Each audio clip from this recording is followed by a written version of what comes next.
Hey guys, so I'm back with another video, and today is actually the first day of the Stikeback-a-thon, day one, and today's prompt is fave books you read because of Booktube. So yeah, we're gonna go ahead and jump into this. Like, I'm going to apologize now.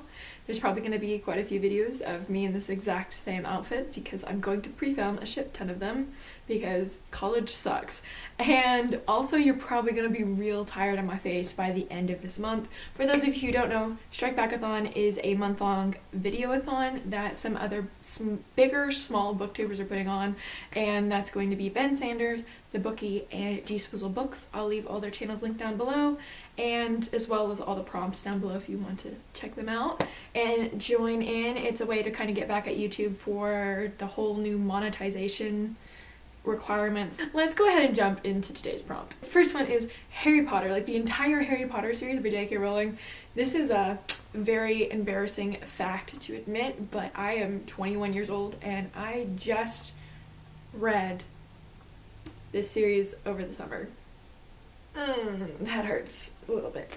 I did honestly love this, like, not necessarily only from Booktube, but like I have a lot of personal friends who are huge Harry Potter fans anyways, and so they're always like talking about Harry Potter and how much they love Harry Potter, and I'm like, I like Harry Potter, but I've like only seen the first 4 movies and I've never read the books, but now I've read all 7 books and I've watched all 8 movies, so it's fine.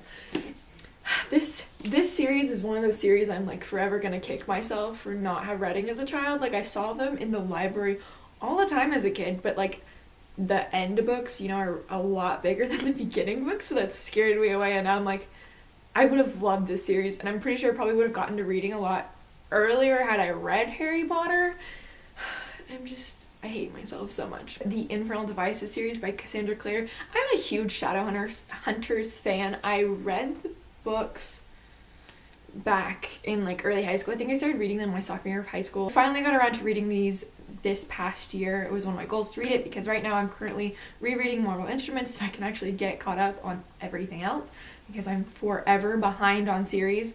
But these books are so amazing. I actually have book talks over all 3 of these, which I'll leave linked down below if you want to go check them out and hear all of my thoughts on them. I just always heard people raving so much about Infernal Devices. They're like, if you really loved the Mortal Instruments, you're gonna love Infernal Devices. Like, Infernal Devices is even better than the Mortal Instruments series. And I was like, we'll see. I definitely prefer Infernal Devices to Mortal Instruments just because, like, Clary's hella annoying in Mortal Instruments, which I'm just now realizing since I just finished City of Bones. I didn't think she was that bad when I first read it, but I was like in high school, so like I was into that. Now I'm like, oh my god, like, somebody get this child under control. The Mistborn series, particularly more with the original Mistborn trilogy, not so much with the Alloy of Law trilogy. Is that even what it's called?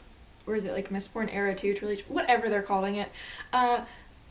Funny enough, I actually had the first book of Mistborn by Brandon Sanderson that my cousin-in-law gave me one summer when I was out visiting family in Indiana, and he said it was one of his favorite series, and so he's like, here's my gift to you, and I'm like, thank you, Andrew, and I took like 4 years to read it after that.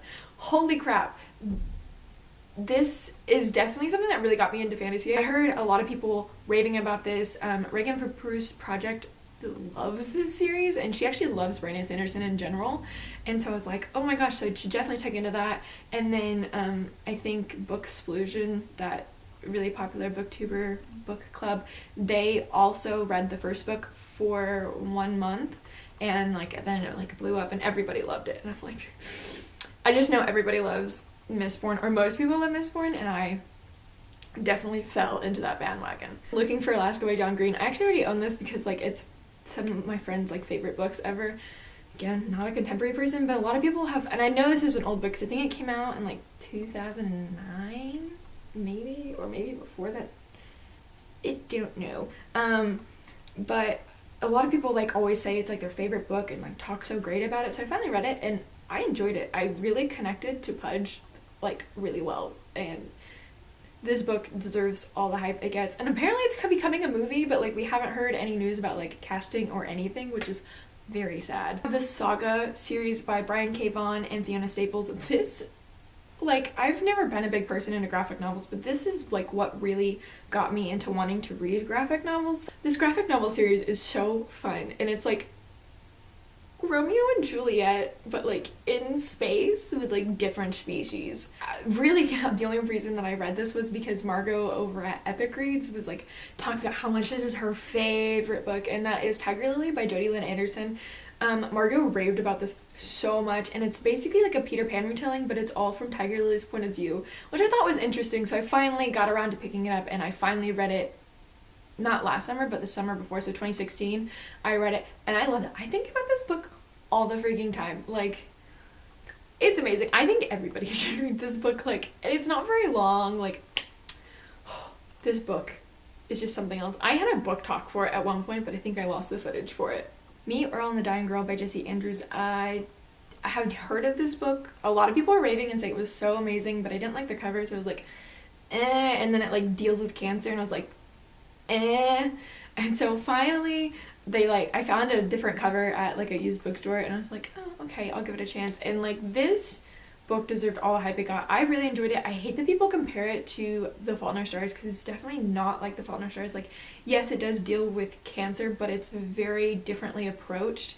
Me, Earl and the Dying Girl takes a more funny approach to it, like not making fun of cancer, because that's awful, but just the way that our narrator talks is he just has this that's how he deals with things, is being funny.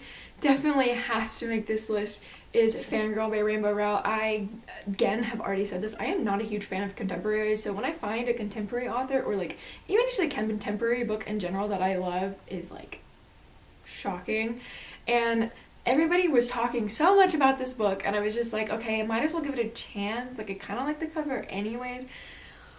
I think this book deserves all the hype it ever gets. This is like the best book ever. I related so well to Kath. It's ridiculous. It's one of my all-time favorite books, if that tells you anything.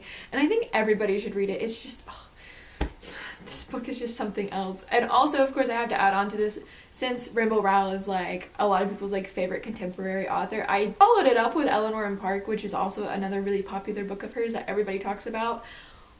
Holy crap. This book also deserves all the hype it gets. I loved Eleanor Park. It's a little more heartbreaking than Fangirl, but holy crap, I feel like I actually need to go back and reread these. So that's it for my favorites that I read because of Booktube. So many great books I have read since this, like since joining this community, and I'm forever grateful for it, and hopefully I can find more amazing books that everybody has talked about. I actually own quite a few that I still haven't read that I bought because people are like, oh my god, this book's amazing, you should read it. So hopefully I can get around to them. Anyways, that's it for day one. Let me know down below some of your favorite books you've read because of Booktube, and yeah, so anyways, like and subscribe if you want to see more videos from me. Until then, I will see you guys in my next video. Goodbye!